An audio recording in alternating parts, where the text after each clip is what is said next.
Om.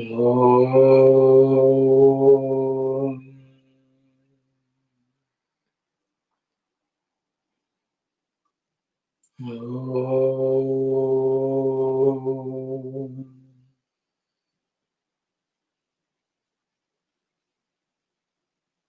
Om.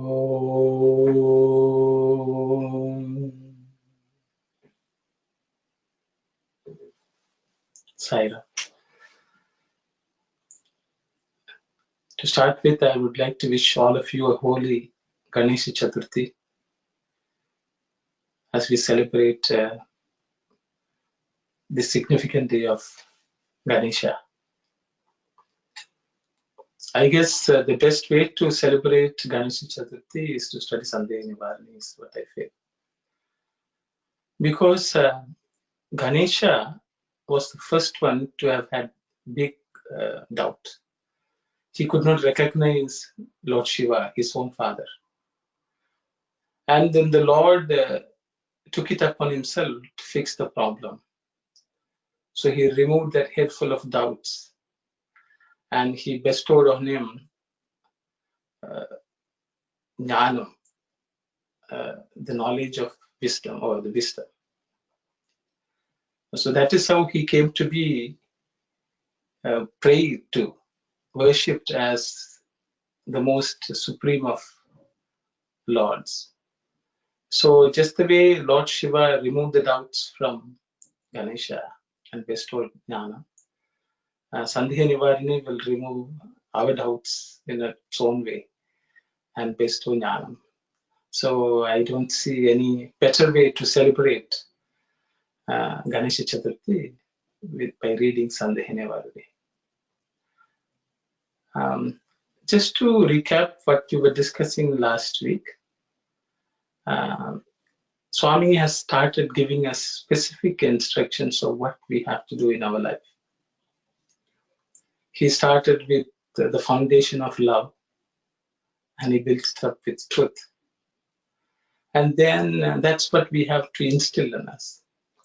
Then he also went on to say there are things which we have to remove. The sins we commit with our speech, our body, and our mind. So Swami has covered all these three aspects of our existence, which he considers the most basic of stuff. And that's what he has told us so far. So we'll proceed from where we were last week. Sairam, Sister Kalyani.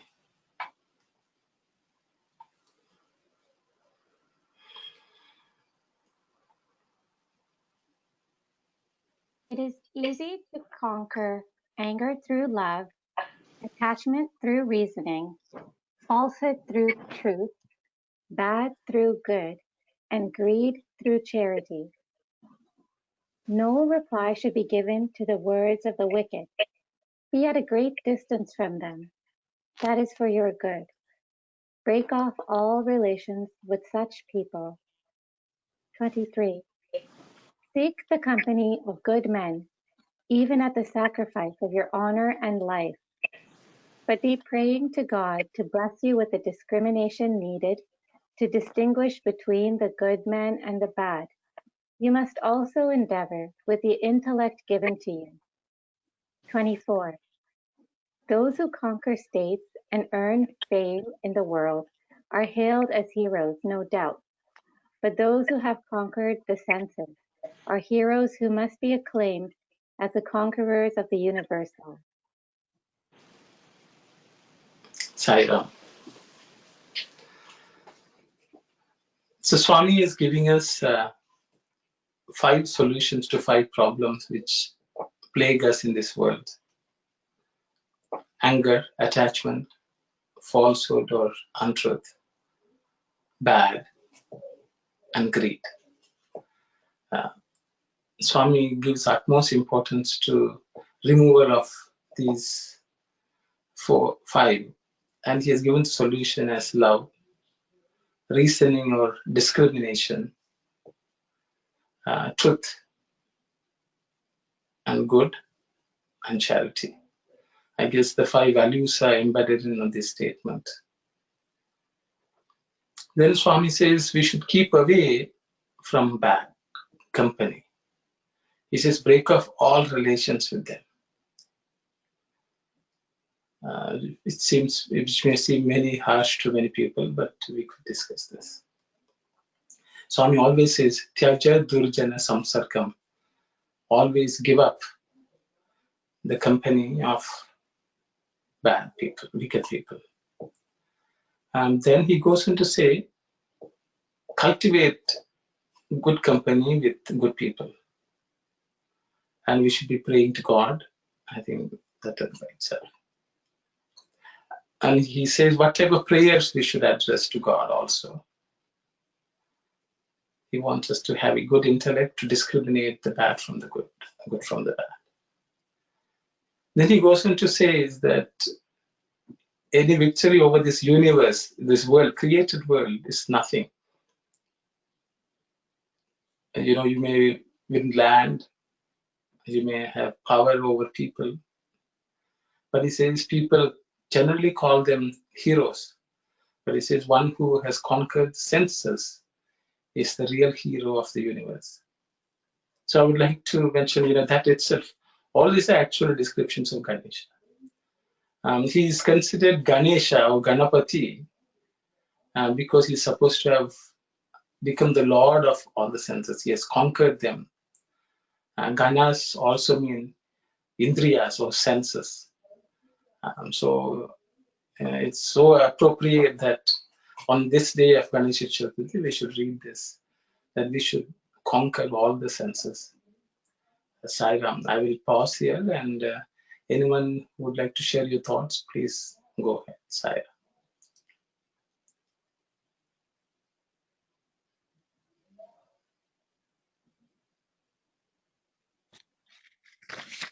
Ram. Sai Ram, before we proceed on this, three paragraphs that we read, I would like to ask a question prior to this passage that we were talking about. Swami is talking about mind, body kind of thing, and under the body, the Swami is talking, saying, try to prevent the 5 sins that the body commits: killing, adultery, theft, drinking, intoxicants, kind of thing. Is that the body has a control over this, or the mind has a control over this? Because of the I was under the impression the mind that directs, say the hand, we are doing something, then the hand is getting the instructions from the mind itself. But the hand doesn't have something to tell, okay, you do this. Then how Swami is, this part I couldn't really understand this. Would you kindly, any of you can kindly explain this to me? Thank you, Sai Ram. Thank you, brother, for the question. I will open it up for anyone to comment on this, please. So brother is saying that Swami has spoken about speech, the mind, and the body. So he says the mind is the ultimate controller. So how can, isn't that what the mind has to do? Is the question. Then, even the bodily. It's a very nice question, brother. So I will turn it over to all the participants to share their thoughts about this. Sai. So, Sai Ram, brother, I would like to bring the note whatever I mentioned last time. The body is the chariot and the self is the master. Intellect is the charioteer. Mind is the reins. Senses are the horses. Sense objects are their path. He who has not understanding and whose mind is unrestrained, that means you cannot control, as his senses unmanageable, does not reach the destination, goes through the round of birth and death. So, but he who has understanding and whose mind restrained, that means can control, has his senses under control, like the obedient horse of a charioteer reaches the destination, the state of the self-realization. So mind is the one creating everything. You have to have the determination, or you have to have the control. If you don't have control, you're not going to gain anything. So this is my simple explanation, my understanding. Thank you, Brother Saira. Thank you very much, brother. Thank you. Anyone else would like to add, please? Share your thoughts. Sairam, there are bodily sins and mental mind sins, mental and tongue, I think. So the five that Arul was referring is Yamam Niyamam. So Yamam in the adultery and theft. These are done by physical, the help of the physics, the body. So even though mind is the cause, but these are executed through the body. So that's what Bhagawan was saying, the bodily sins. But there are mental sins, jealousy, anger, jealousy, example, jealousy. So that is purely of the mind. And there are some sins done by tongue. That's what Baba was. I thought I remember the last time. I don't have the copy of that one. So Arul's question is, what is the cause? Definitely mind is the cause. So, but those five sins are executed through the body. So that's what Bhagavan categorized under the body. That's my thinking. Thank you, Saira. Anyone else who would like to add, please? Sairam, brother. Yes. I think like this: thought, words, and deeds. All three has to synchronize. If body is doing it, then your thought didn't go with us. That's mean mind didn't go with it. So that's the Swami asks us to practice. These three need to synchronize in a right way. This is my thought. Thank you very much, Saira. So Sairam, brother, it's a one small example. If you look at the food, you had experience before, then you should know this food is not good mean. You have to control your mind. The body had some experience, that your tongue had some experience before. That's what your mind is saying, go and take it. But you have to control the mind, even though you know the taste. Thank you, Brother Sairam. Thank you, Brother Saira. Anyone else would like to share your thoughts?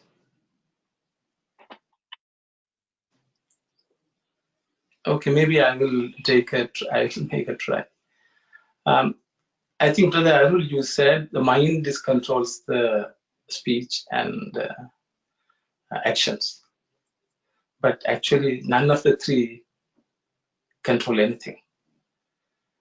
Ultimately, it is the Atman, Jivatma, which is capable of controlling it. That is the one which gives power either to the mind, either to the speech, tongue, or either to the body. All of us know that sometimes the mind wants to do something. A strong thought comes, maybe to scold someone. But the Atman has the ability to stop that. It can stop that from happening. Even though the mind has given the thought, even then something can come and interrupt that thought. That is the Atman, or Atman functioning through the Buddhi. The same way as if we may have said something and before we do, something can come and stop us. It's not the mind. The Atman may work through the mind. But the Atman and the Buddhi, which actually channels that power of the Atman, can stop the body from doing that act also. So ultimately, all these instructions are addressed not to the mind, not to the body, not to the speech, not to the tongue. It is all addressed to the Atman. So then you can ask the question, but the Atman, has to work through the mind. Yes, it has to work through the mind. It has to work through the Buddhi, but it has unlimited capacity. But the Atman, because it is so engulfed in this world, is not functioning in its full capacity. So all these are addressed to the Atman. Atman uses the mind, Atman uses the tongue, Atman uses the body. This is my understanding. I hope that sort of answers your question, Saira. Thank you, Saira. So we can, I think, again, we are on the 4 points which Sister read about what we were, the 5 ways by which we can conquer the 5 evil aspects we have. I don't know if anyone has something to comment on that.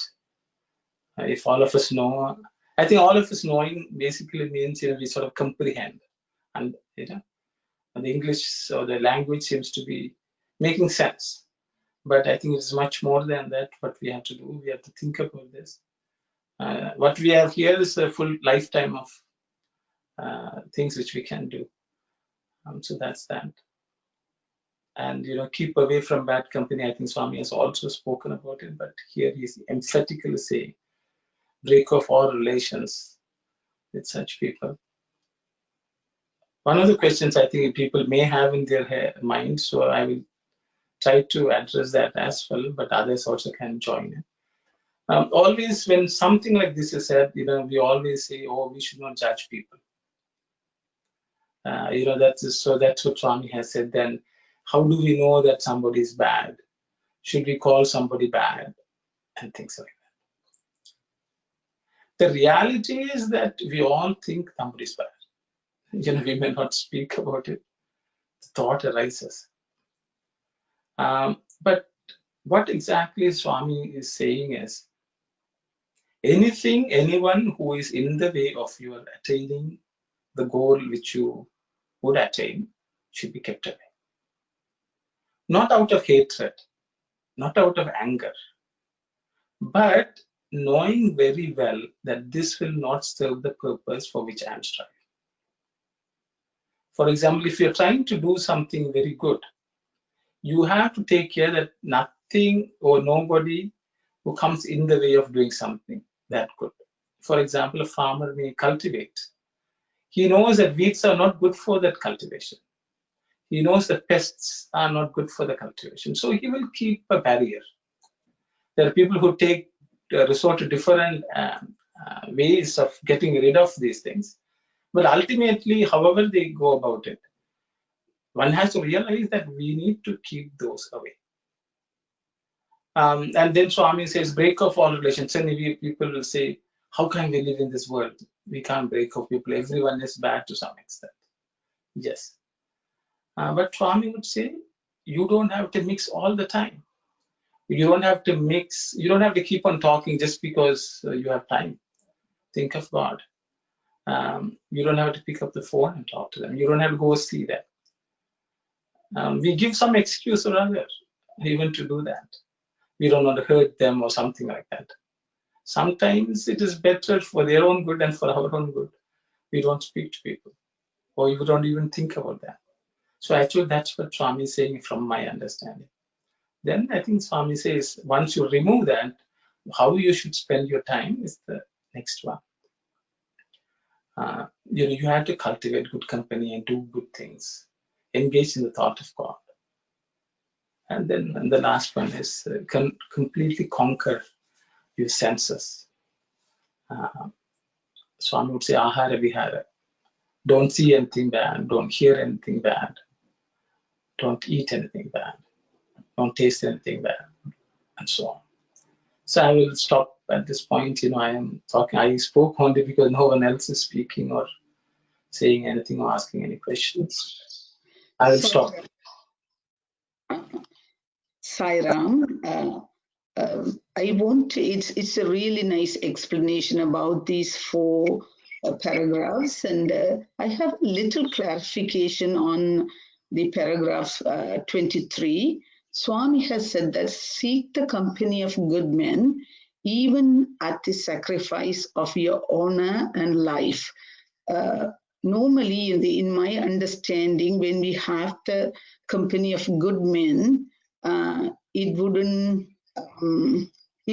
affect any of our life, or everything is for good because we are in the company of good men.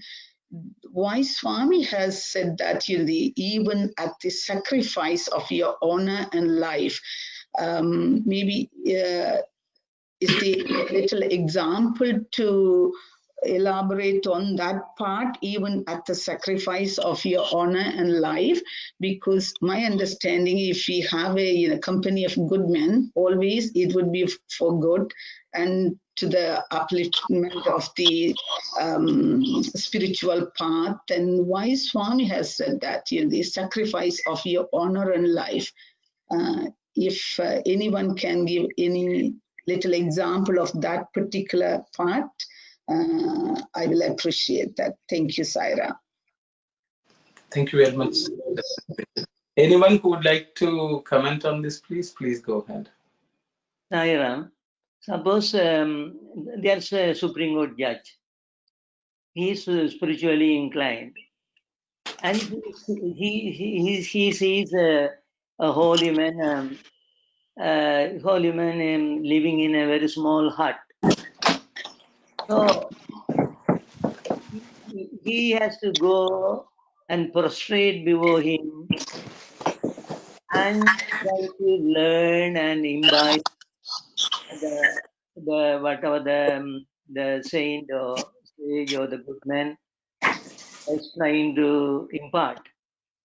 So that's a very good example, but very good question also, because sometimes the people in high social rank, they are very reluctant to prostrate before a holy man.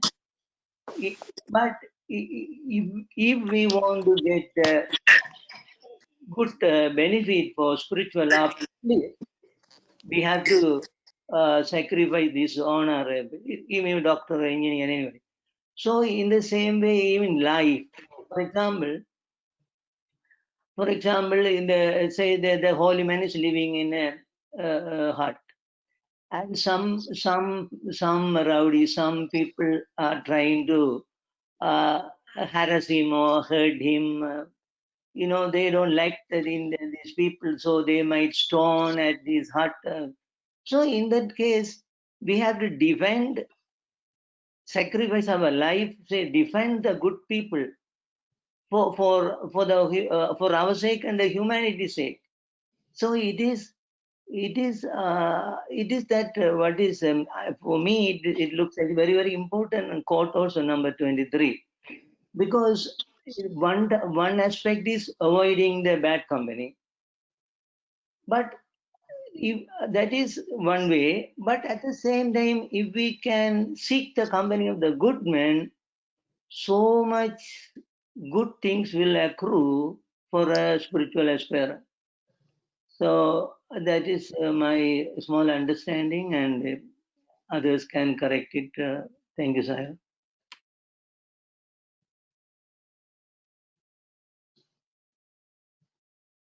Sairam, anyone else would like to share your thoughts, please?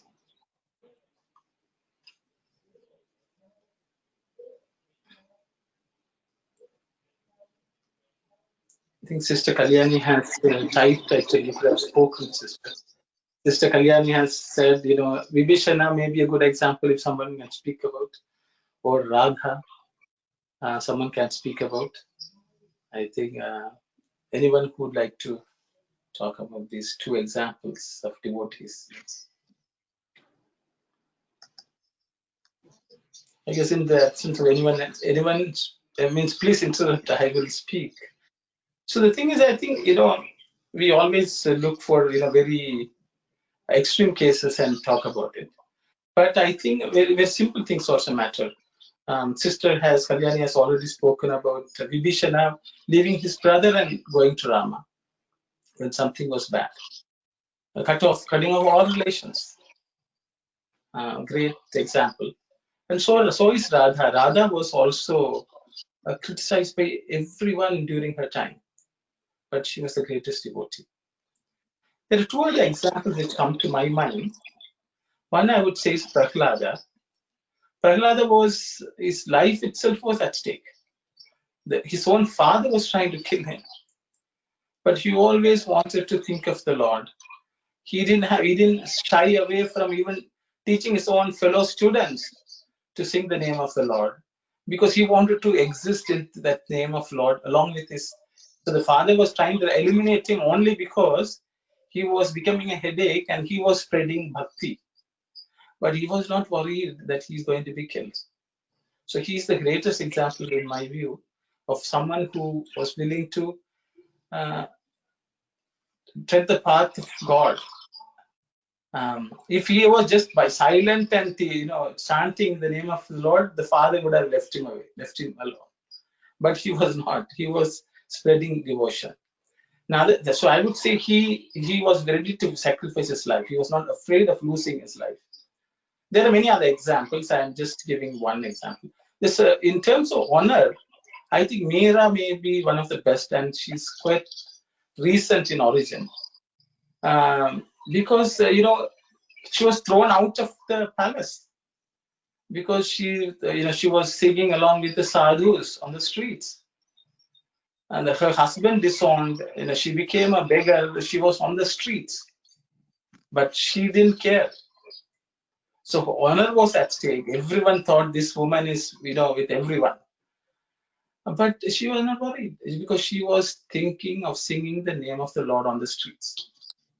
So these are two examples. So we sometimes listen to these stories and think, okay, they were great devotees, and what is there in it for us in our daily life? The thing is, we may be ashamed even to tell anyone that we are devotees of Swami. We sometimes feel if we sing the name of the Lord on the streets, people will think that we are fanatics or we are part of a cult. So we even keep Swami away from our public demonstration of anything. It is not, neither Rama, neither Prahlada, nor Meera was marketing Krishna.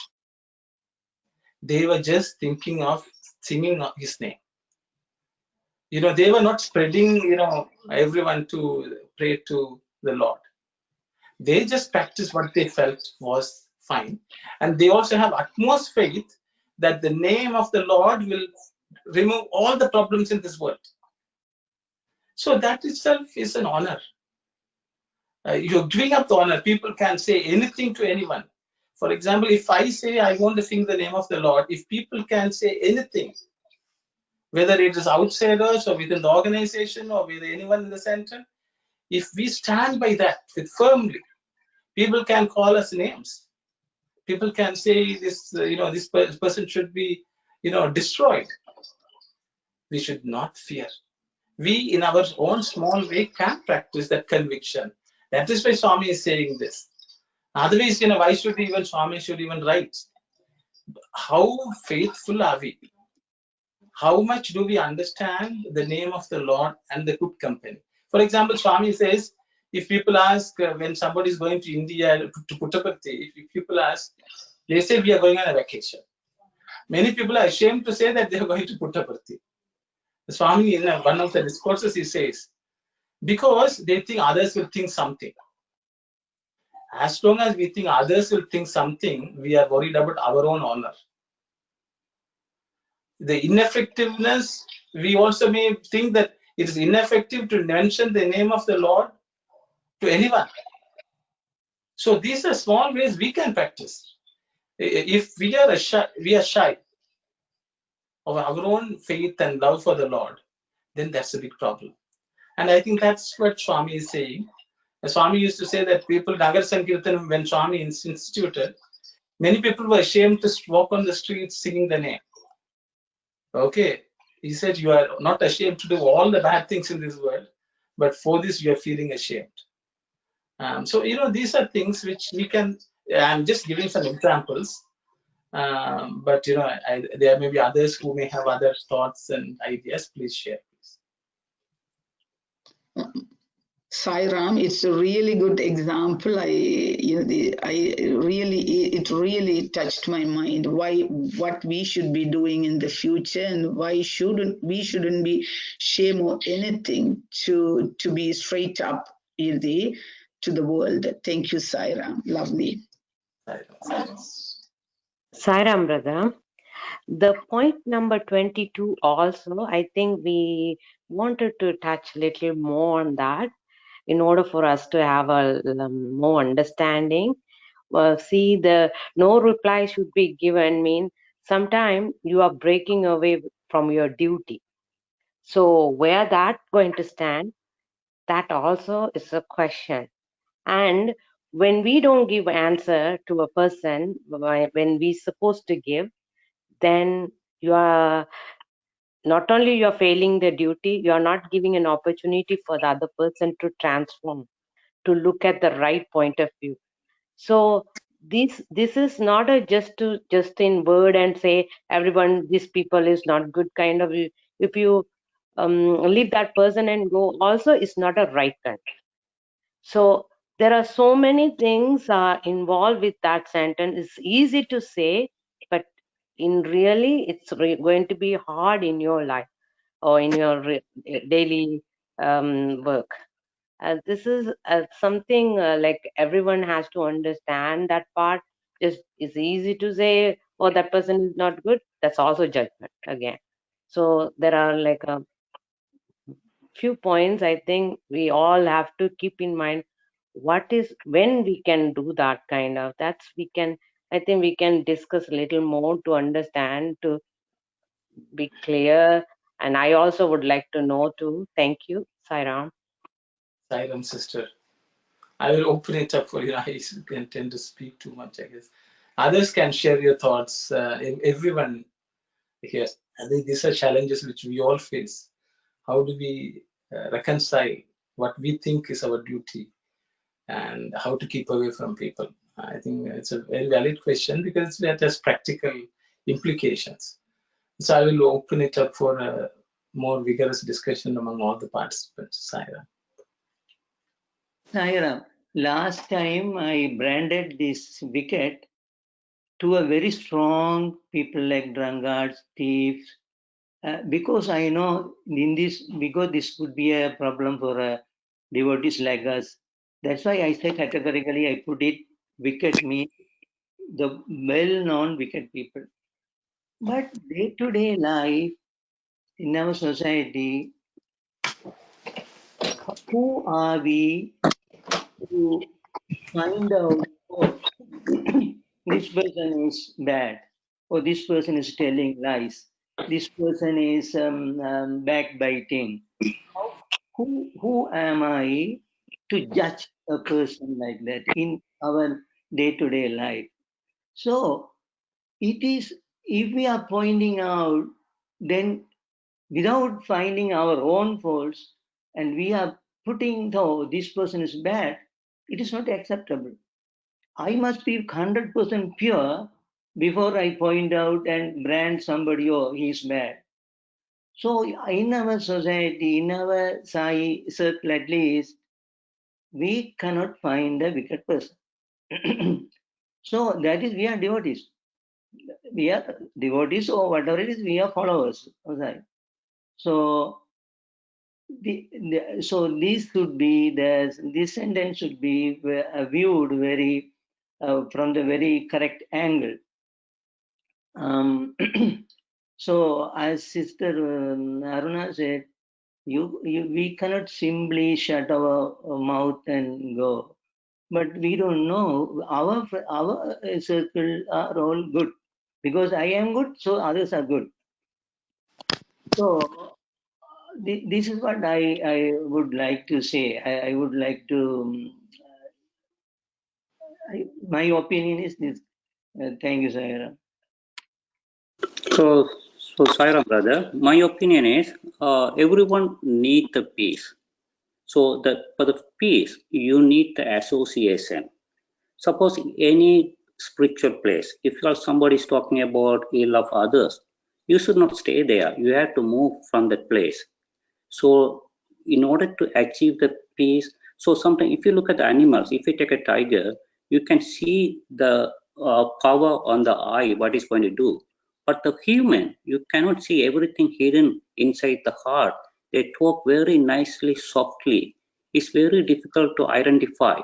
When you are in satsang, it's very rare people that trying to do bad thing. Even though if you find out anything, you have to away from those people. If the person is toxicated, are you going to move with him? Are you going to have friendship? Then eventually you will be going to be a toxicated person too.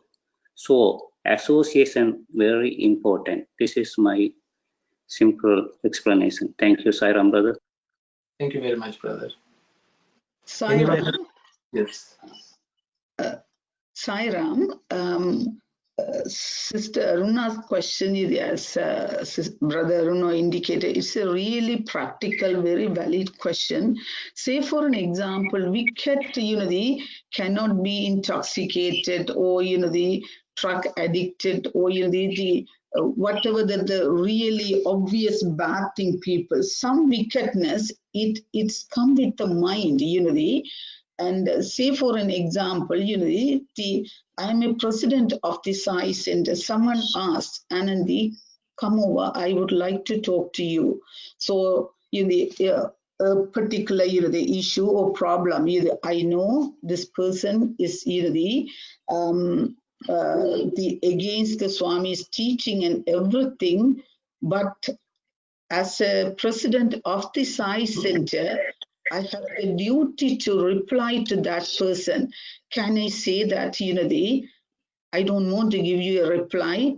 I don't have the time, and I don't want to talk to you. That sort of reply as an Swami's organization, it's against the Swami's teachings too. Somehow we have to accommodate that people too. Maybe my understanding, exactly as the Sister Aruna indicated, my understanding or the others' understanding also, it could be incorrect, or it could be partial, or it's not complete. So in that point, maybe a little bit of conversation or interaction with that person, maybe clear out many things, I may not know. So that's why, maybe Swami would have told that, maybe Swami definitely for a reason he would have told that, no reply should be given. Maybe if someone argue on the street, you stay away from them, because you don't have the responsibility to answer those questions asked by a person on the street. But if someone asked, in your, the association, or in your, the Sai family, then definitely, I think we should involve in little bit of interaction or the conversation. That's my humble opinion on this one. Maybe someone can think that, the reason I am telling that Swami has said that no reply should be given to the words of the wicked. As an office bearer, we have to keep in that also in my mind. We have to have a decision in a balancing perspective. That is my humble opinion. Thank you, Saira. Saira, sister. Anyone else would like to add your thoughts, please? Hi, Ram. I just wanted to add my opinion. I guess, when, again, Swami says no reply should be given to the words of the wicked, similarly, like last week, we talked about how I heard on a Radio Sai episode, when Swami says avoid bad company, it's not that we're judging other people and saying you're good or bad. We're judging ourselves when we're with that person. So if I'm with this person and my thoughts are good, then that's good company for me. But if I'm with this person and my thoughts are bad, then that's bad company. I think the same can be extrapolated. So if I'm with somebody and I'm having wicked thoughts, then maybe that person is wicked, or that's wicked company.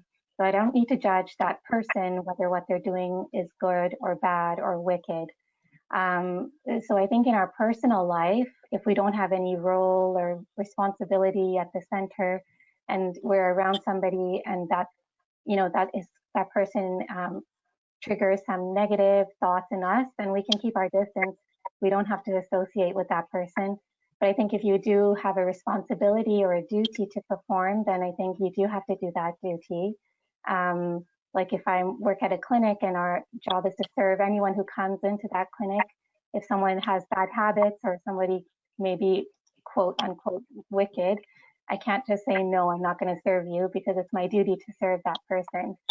I think at the Sai organization, if we're in a role and we have to correspond with other people and talk to people who we may think are not right or bad, and if we're getting a lot of negative thoughts or it's impacting our progress negatively, then maybe that's a point where we have to reassess ourselves and think, are we ready to take this position or are we not? Or do we need to step back? Do we need to focus more on our own spiritual growth? And I think, again, even when it comes to things like drug addiction or theft or murder, whatever it may be, I still don't think that we need to judge other people and say that that's a wicked act that they did or that person is wicked, because we don't know that person's life. I mean, most of us have been born into families that are caring and loving, and we've had family support at least, if not anything else. But some people are born into situations like I've seen a baby being taken away from the mother by Children's Aid as soon as the baby is born, because the mother was a heroin addict. So that baby, from that moment it was born, it had a heroin addiction. So it is going to have, physical disabilities, mental disabilities. It's not going to have a family that loves them. It's going to be at such a disadvantage in life. So if that person grows up and becomes a thief or a murderer, then I can't really blame that person. If they end up, I just feel like we can't really judge anybody, no matter, what they do. I think we have to try to focus on judging ourselves. And I also wanted to ask also, like at the Sai Center, I think we should create an environment where anybody feels open and welcome to come to the Sai Center, whether they're a drug addict or an alcoholic or whatever they've done in their life. It should feel like an open and inviting space for everyone. And I've even talked to some youth who feel, a lot of youth, once they graduate from SSC, they don't return. And we always try very unsuccessfully to try to get youth back into our center. But a lot of people have told me that they feel guilty, and that's one of the reasons they don't want to come back. It's because they feel guilty that, oh, well, I did this or this, and how can I face the aunties and uncles at the center? But I think, we don't want people to first lose that connection to Swami because we're being judgmental. Okay, thank you, sister. Anyone else would like to share your thoughts, please? Sairam, I just want to know from all what we hear, it's obvious, it's very contextual, these things. We have to decide where we should explain, or we should keep silence, or judge what's the situation. It's unique. Every context is unique, and we have to decide based on the context. But I just want to point out, as Dasan said, peace is most important. We are basically sadhakas, and even to do namasmarana in the proper way, we need peace. I read somewhere a saint has said, even if it is God who is disturbing your peace, keep away from him, even if it is God. So, because peace is so important for sadhana. So we have to keep in that mind. But if you have a position in an organization or at a workplace, so it's you have to decide based on the context. Thank you. Sairam. Sairam, brother. Anyone else would like to share your thoughts? Sairam, I heard another story of Sai Baba. did one person killed somebody and go to jail, and he come to the Sai Prashanti, I think. Then he helped. Baba helped, and he started doing lots of services and everything. And he become Sai devotee and everything. I think Sai's teaching is helping the wicked people too, I think. But we have to, some point we have to stay away from them to get that habit for we had to help with the mind with not attaching their habits. Sometimes we will get that habit also. I think most of the thing Kalyani said is true. Sairam. Sairam, everyone. Anyone else would like to share your thoughts, please? Okay. See, Swami has said, pardon? Hello? Hello, Sairam, brother. Yes, yes. A little bit of understanding after I'm listening this discussion is the wicked, the word Swami is saying, I think in my opinion, just to keep in our mind only, to vigilant about the things, this act. Other than that, we shouldn't hurt. We should help. Swami's code is there already. That's the basic code, I think. Just giving everybody, listening to everybody's opinion. I think that's what Swami trying to tell. I just wanted to add to that point again. Thank you, Sai. Sairam, sister. So I think everyone has spoken. Maybe I'll just highlight a couple of points. Sairam, I Yes, couldn't really understand what Sister Arna is trying to say. It said that she's trying to say, given to the words of the wicked means that the mind. What is that she's trying to understand? Tell us. Could you please a little bit elaborate on that, if you don't mind? Thank you. Sairam, brother, this is what I'm thinking. Maybe you were seeing a person trying to not behaving right.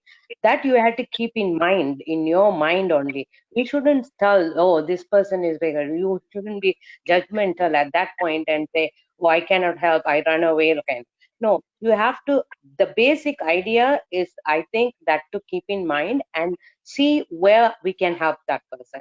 So because Swami's basic teaching is help ever, so you shouldn't fail on that.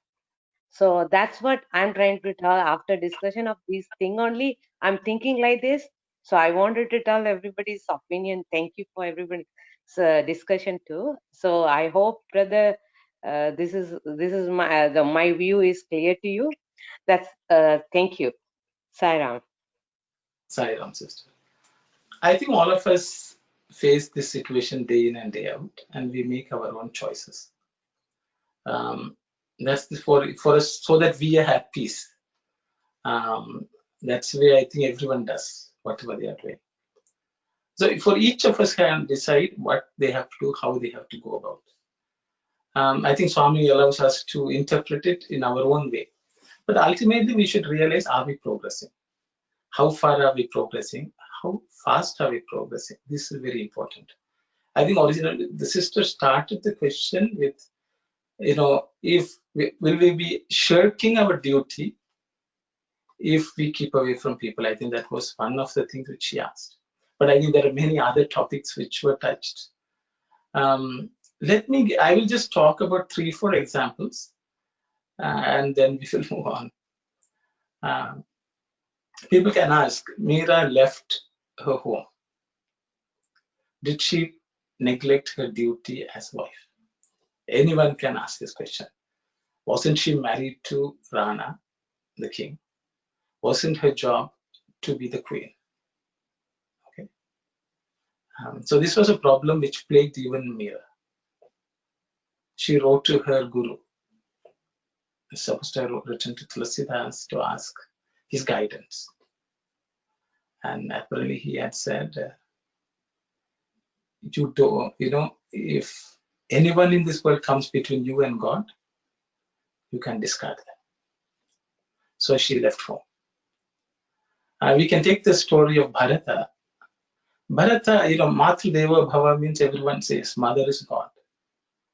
But Bharata scolded in no uncertain terms his own mother for having sent Rama to the forest.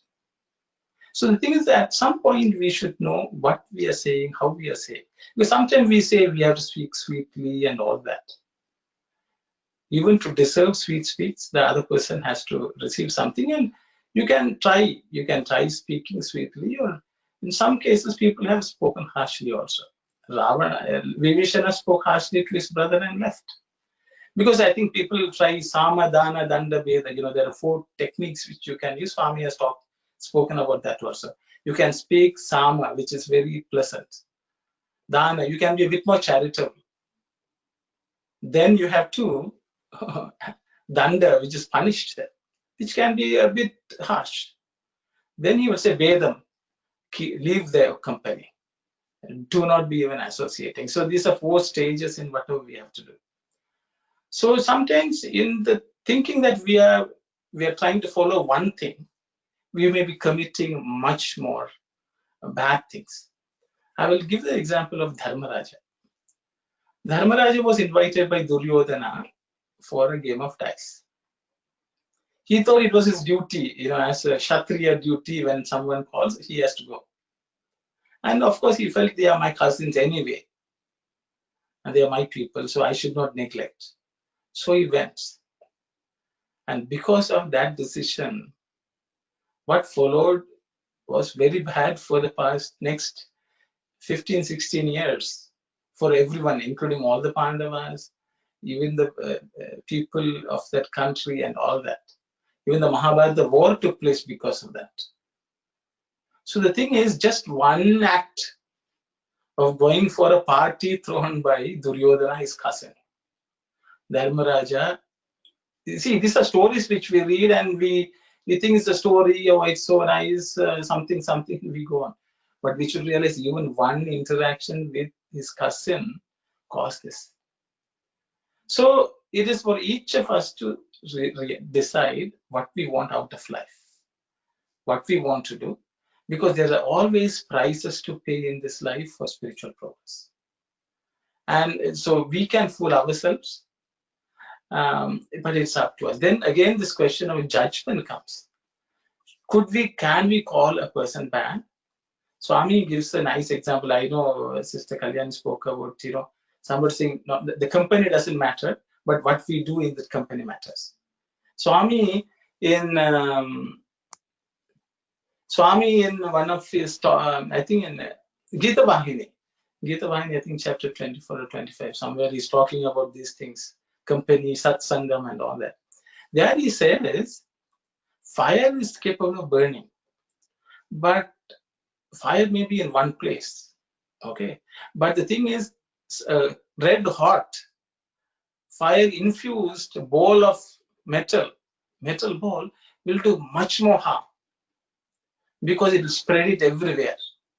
So he says, bad people are like that. He says, bad actions are one thing, but bad people means the actions reside in them, and when they go around, the damage which they wreak on this world is much more. So this is Swami's words. I am not saying anything more. If anyone wants the section, you can read, I think 25, 20, you should read 25, 26. Swami is talking about Daiva Asura Sampatti. Daiva Sampatti, Asura Sampatti. That is divine qualities and Asuric or demonic qualities.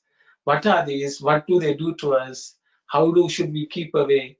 There are 2 chapters which anyone interested can read, 25, 26. But there are many other places also Swami has spoken about it. So I will stop at this. I think we have had a lot of discussion, and all of us can decide for ourselves what do we want out of life. I think individual circumstances could be unique. Each person has to make their own choice, and the results will be based on our own efforts. I will pause here, Saira. We will any other discussion on any other points? If not, we can proceed, I guess.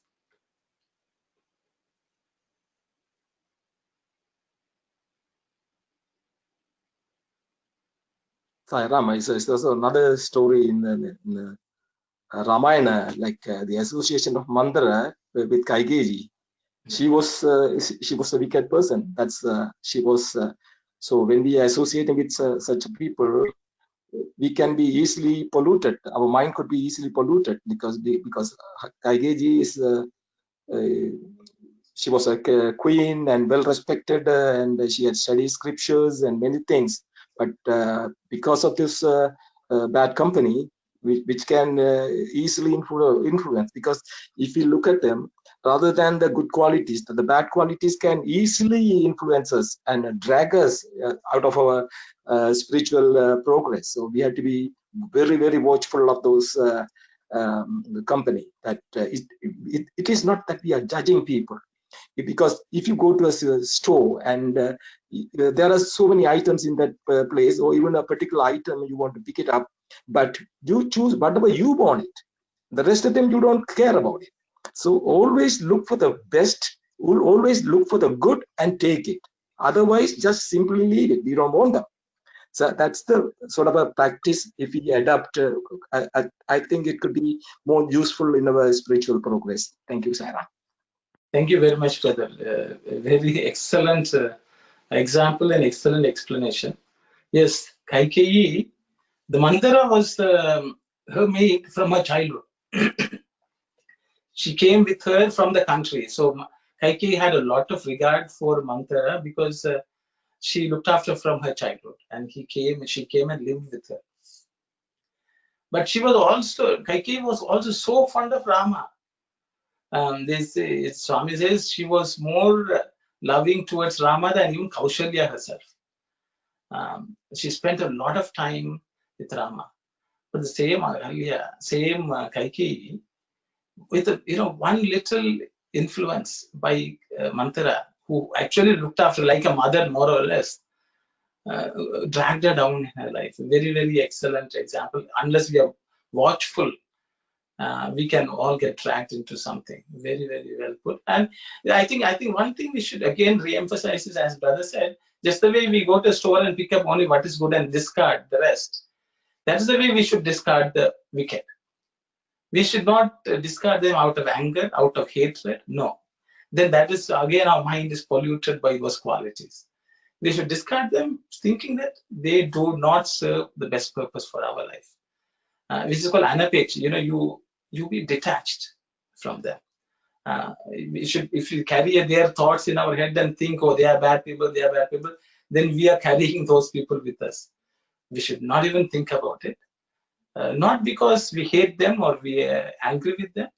It is just that they do not serve the best progress. Thank you very much. Very well put, sir, brother Sai.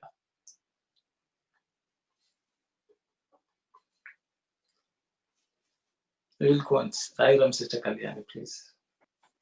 25.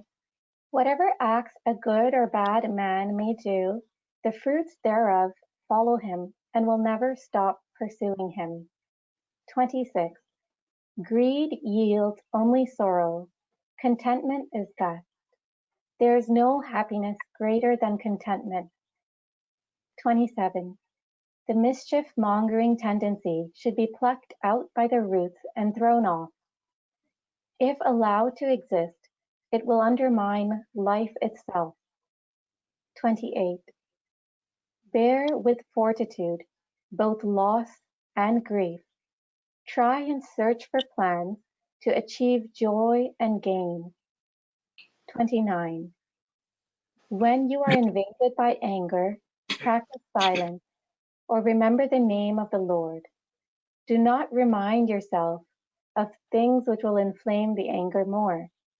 That will do incalculable harm. 30. From this moment, avoid all bad habits. Do not delay or postpone. They do not contribute the slightest joy. Sir, sister, there's plenty of things to discuss. I guess we'll discuss some, and I think we can continue next week also.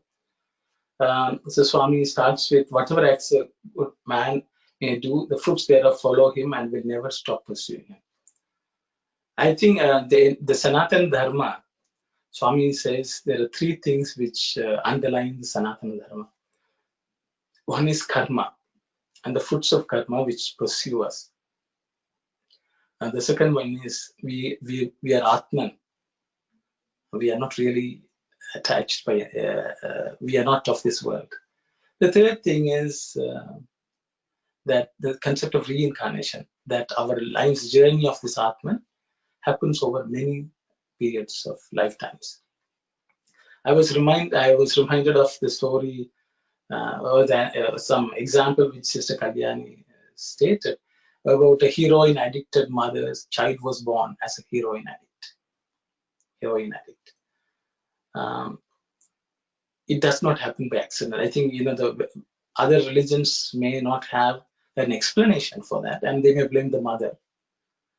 But in the Sanatana Dharma, the idea is the child who is born is continuing from his past. I'm not saying that they do not require our sympathy or support or help. But what I'm saying is we will not blame the mother. The mother by herself is bad. But the child also must have committed and been in that. That is why it is born in that. That is why that soul was attracted to a mother like that. So the thing is, we cannot blame the mother, which is generally the tendency in the Western world. That because they have the concept each soul is fresh, born fresh. So because of the parents, no, it is the understanding is that the soul has been attracted by that mother only because of the tendencies the soul had beforehand. But I'm not saying that we should judge and we should discard them. We should help. We should provide the help which each of us can in any of the situation if we are faced with them, with gladly, with reverence, without neglecting our own sadhana. So we also should know, I think in our own life, whatever we do is going to continue. Because most of the time we believe, our life is so bad, next birth we will be in a good situation. Actually, that happens only when we are in this own life. If we do not change the circumstances in our own life, we will be born in the same circumstances. This is the theory of karma, which is what Swami is talking about. If I am telling lies till the end of my life, I will be born in a situation where everyone will be telling lies, and I will again continue from where I left off. So any progress has to be made consciously by us in this own life. If we are not giving up any bad habit, we will be born in the ken of in a family, in a surrounding where that bad habit is. That is unavoidable. So this is what Swami is telling in the first one, and I think we should pay attention to it. Then Swami says, greed yields sorrow. I think I will not dwell on that much. And then I will just quickly, the 30th point, as it relates to 25th. Swami says, from this moment, avoid all bad habits. So Swami, the urgency with which we have to do this, anything bad, it should be instantaneous. If something good has to come out of it. The urgency, because Swami will say next minute we may not be alive. So never postpone. So I will just highlight those 2 points, and I will leave it to the audience or the other participants to share whatever you have in your mind, please.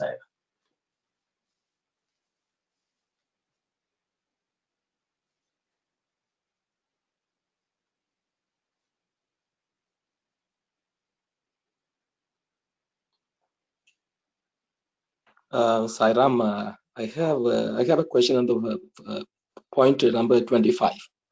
I always wonder, because I don't want to distract from this the study circle view on this, but this is always lasting, always has been now in my mind for many years, why this is so different in the world. Like in, say, for instance, some of these 4 or 5 people of these billionaires, they are ruling the world.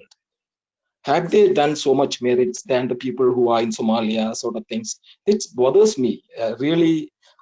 Because the Sanatana Dharma, we are talking about this karmic. There's always an effect, and we are going to carry forward for the next many years of our life, and so sort of things. Then this only really bothers me. But Swami was one time he was going with another. He went to another place, and then he was with another gentleman, and he was on the so Swami was on the second floor, and the other guy was on the third floor, and then the door was locked, and the person on the third floor looked outside, and he saw a person is taking food from the garbage bin. So he was sort of really worried. And then why this is where Swami is in the next compound, next to the fence, and why this is happening when Swami is here? He was kind of worried. Then somebody was knocking behind the back. That was Swami. The door was locked. Then he was surprised. How did Swami get into this room? But what happened was then Swami told him, hey, this is he was having the feast of dinner, the lunch kind of thing. So he has so much of luxury life in the previous path, but he wasted everything. He wasted his, those things. That's the reason he has born back like this.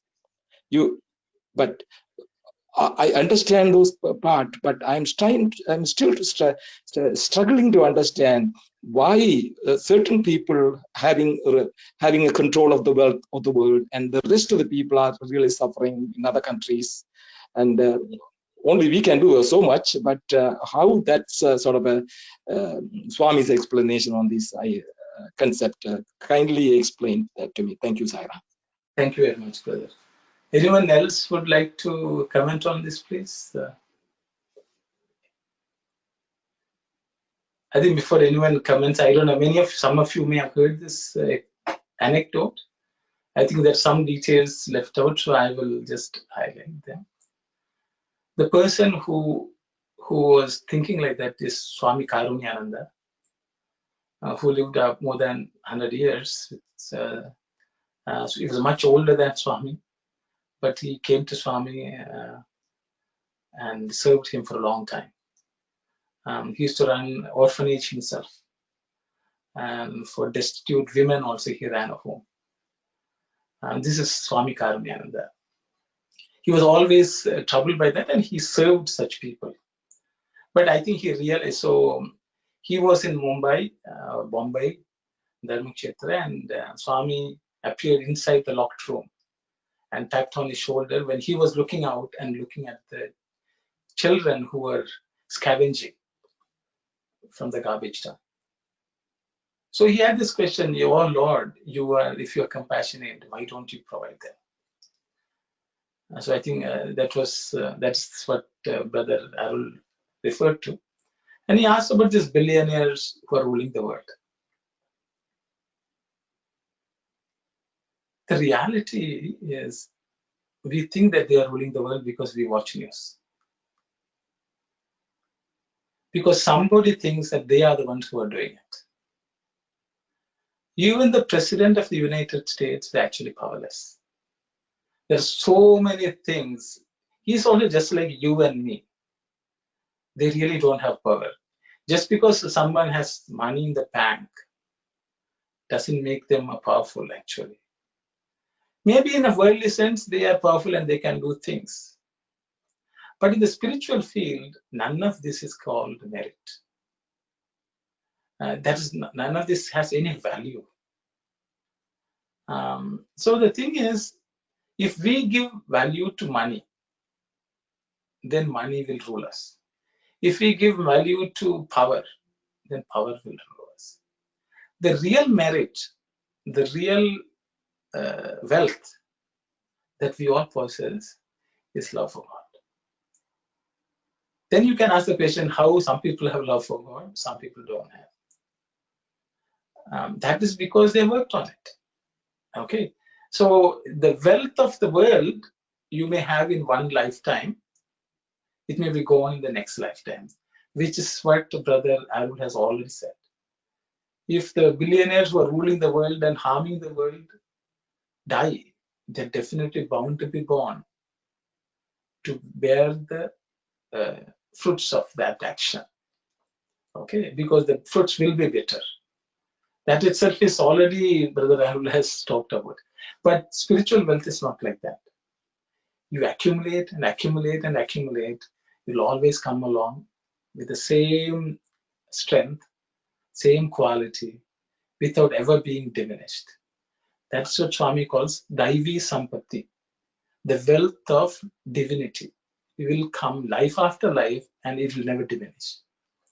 So God creates many experiences in our lives, physical, mental, whatever it is. Or the universe itself is designed in such a way that we learn things sometimes the hard way. They are not punishments.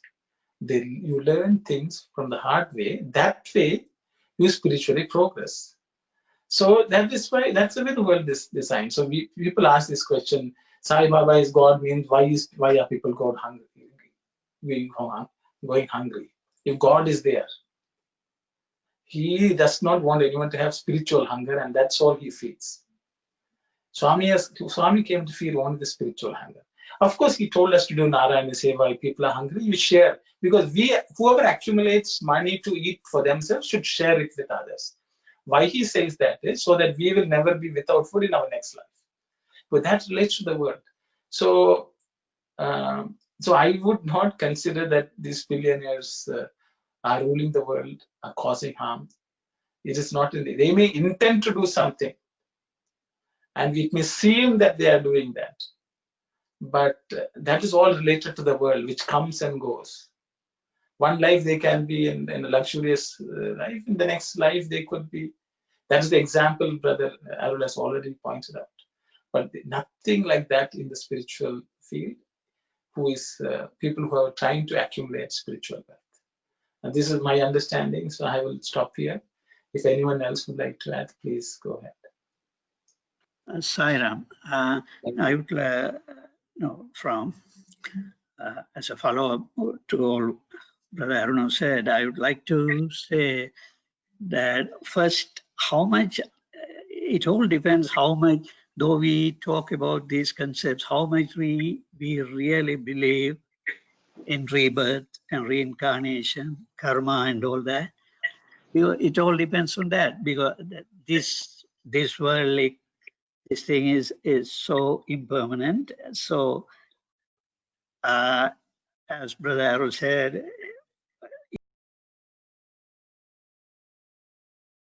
if you merely look at the worldly level, you will be troubled by all this.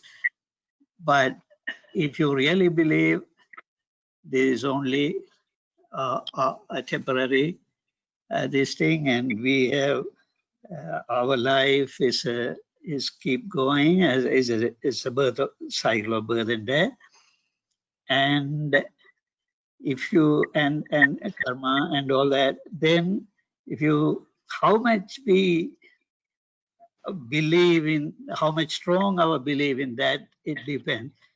And that is why Swami has said that also. Swami, when someone is in front of Swami, he knows his past, present and future. Past in the sense, past births also. That is why we always find it difficult to understand why Swami shower his so much blessings to someone we may think not worthy of. And for someone, he doesn't do that and all that. And that's why people used to ask when, I think, when she was president or prime minister, Chandrika, when Swami created a chain or something, anything in our center, the people used to question those things. So this is just an example.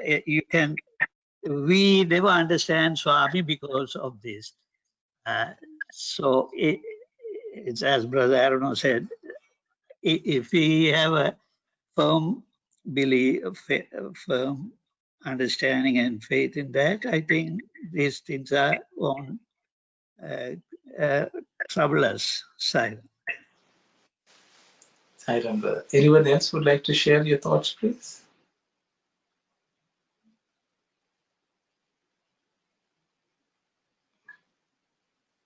I see there's silence.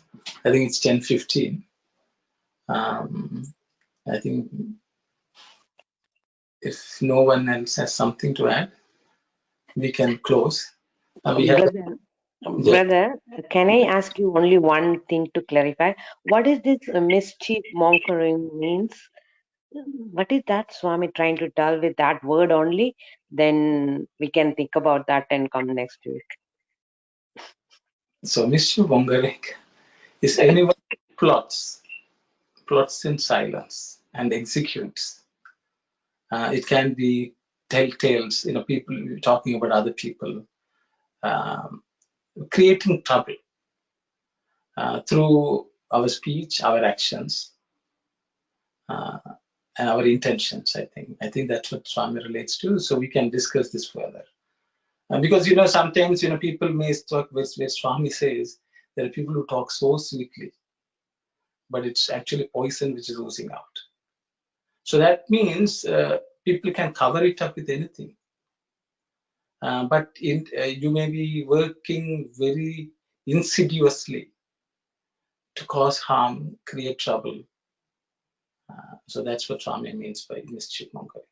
So I will stop at that. I think it will be once we start, it will be a very big discussion. I think. Thank you. We can leave it for the next week. Okay. I think everyone can think about it and come, as you said. Sai Ram, sister. We will close with. It was a wonderful discussion. I think a very good way to spend Ganesha Chaturthi. Hopefully, Swami will try to instill some wisdom in all of us, so we can think of him and we can live a very beneficial life. And may Lord Ganesha bless us all in that effort. Sai Ram. We'll close with Samasta Loka and Shanti. Om Samasta Loka Sukhino Bhavantu. Samasta Loka Sukhino Bhavantu. Samasta Loka Sukhino Bhavantu. Om Shanti Shanti Shanti. Sai Ram, everyone.